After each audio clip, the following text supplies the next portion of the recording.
ഈ കൊച്ചി ധനുഷ്കോടി ദേശീയപാതയിലെ മണ്ണിടിച്ചിലാണ്. അതുമായി ബന്ധപ്പെട്ട ഏറ്റവും പുതിയ വിവരങ്ങളുമായി രാഹുൽ വിജയൻ ഇടുക്കിയിൽ നിന്ന് ചേരുന്നുണ്ട്. രാഹുൽ, എന്താണ് സാഹചര്യം? ഈ സ്ഥിരമായി പ്രശ്നമുള്ള ഒരു പാതയാണ് ഈ കൊച്ചി ധനുഷ്കോടി ദേശീയപാത. അവിടെ ഏത് ഭാഗത്താണ് ഈ സംരക്ഷണ ഭിത്തി തകർന്നു വീണത്?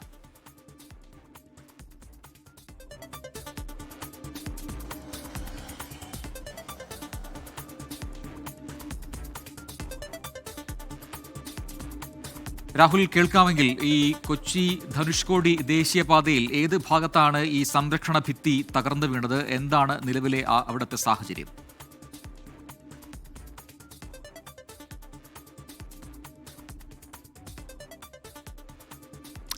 ശരി, രാഹുൽ വിജയന് കണക്ട് ചെയ്യാൻ പറ്റും തോന്നുന്നില്ല.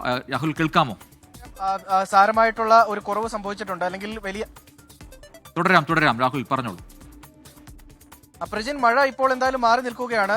വലിയ കാര്യമായിട്ടുള്ള മഴ ഇടുക്കിയിൽ പെയ്യുന്നില്ല എന്നുള്ളത് ആശ്വാസകരമായ കാര്യമാണ്. കഴിഞ്ഞ മണിക്കൂറുകളിലൊക്കെ പെയ്ത മഴയുടെ ഭാഗമായിട്ട് ഈ ചെറു ഡാമുകളിലേക്കുള്ള നീരൊഴുക്ക് ശക്തമായി തന്നെ തുടരുകയാണ്. ഈ പശ്ചാത്തലത്തിലാണ് ഈ കല്ലാർകുട്ടി ഡാമിന്റെ 5 ഷട്ടറുകൾ ഒരടിയോളം ഉയർത്തി വെള്ളം പുറത്തേക്ക് ഒഴുക്കുന്നത്, മുതിരപ്പുഴയാറിലേക്ക് ഒഴുക്കുന്നത്. അതുകൊണ്ട് തന്നെ ഈ മുതിരപ്പുഴയാറിന്റെ തീരത്ത് ഒരല്പം ജലനിരപ്പ് ഉയരുകയും ചെയ്തിട്ടുണ്ട്. മാത്രമല്ല, പാമ്പള ഡാമിന്റെ 3 ഷട്ടറുകളും ഉയർത്തിയിട്ടുണ്ട് എന്നുള്ളതാണ് വളരെ പ്രധാനപ്പെട്ട കാര്യം. മറ്റൊന്ന്, ഈ കൊച്ചി ധനുഷ്കോടി ദേശീയപാതയിൽ റോഡിന്റെ സംരക്ഷണ ഭിത്തി ഇടിഞ്ഞു പോയതായിരുന്നു. പക്ഷേ അത് മഴ കാരണമല്ല, അത് റോഡിന്റെ നിർമ്മാണത്തിലെ അപാകതയാണ്. ഈ മഴക്കാലത്ത് പക്ഷേ അത് കൂടുതൽ ആശങ്കയുണ്ടാക്കുന്നത് മണ്ണിടിച്ചിൽ ആ പ്രദേശത്ത് കൂടുതൽ സംഭവിക്കുമോ എന്നതിലാണ്.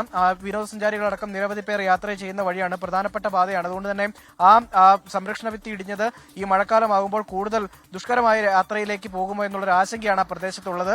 മാത്രമല്ല, കൊച്ചി ധനുഷ്കോടി ദേശീയപാതയുടെ നിർമ്മാണ പ്രവർത്തികൾ നടക്കുന്നതുകൊണ്ട് തന്നെ അടിമാലി മുതൽ മൂന്നാർ വരെയുള്ള ഭാഗത്ത് വ്യാപകമായിട്ട് മണ്ണിടിച്ചിൽ സാധ്യത നിലനിൽക്കുന്നുണ്ട്. അതുമായി ബന്ധപ്പെട്ട് ജില്ലാ ഭരണകൂടം ഒരു പ്രത്യേക സമിതിയെ ഈ മണ്ണിടിച്ചിൽ സാധ്യത പഠനത്തിന് വേണ്ടി നിയോഗിച്ചിരുന്നു. അവരുടെ പഠന റിപ്പോർട്ട് ഉൾപ്പെടെ വരാനിരിക്കുമ്പോഴാണ് വീണ്ടും ഈ റോഡിന്റെ സംരക്ഷണ ഭിത്തി ഇടിഞ്ഞു പോയിരിക്കുന്നത്. മണ്ണിന്റെ ഘടന ഉൾപ്പെടെ പരിശോധിക്കാതെ ഈ കരാർ കമ്പനി നിർമ്മാണ പ്രവർത്തനം നടത്തുന്നു എന്നതടക്കമുള്ള വലിയ തരത്തിലുള്ള ആക്ഷേപം ഉയർന്നിരുന്നു. അതിനിടയിൽ ഇത്തരം ഒരു സംഭവം ആശങ്കയുണ്ടാക്കുന്നതാണ്. എന്തായാലും നിലവിൽ മഴ മാറി നിൽക്കുന്നു, പക്ഷേ ഓറഞ്ച് അലർട്ടാണ്. അതുമായി ബന്ധപ്പെട്ടുള്ള എല്ലാ തരത്തിലുള്ള മുന്നൊരുക്കങ്ങളും മുൻകരുതലുകളും ജില്ലാ ഭരണകൂടം സ്വീകരിച്ചിട്ടുമുണ്ട്.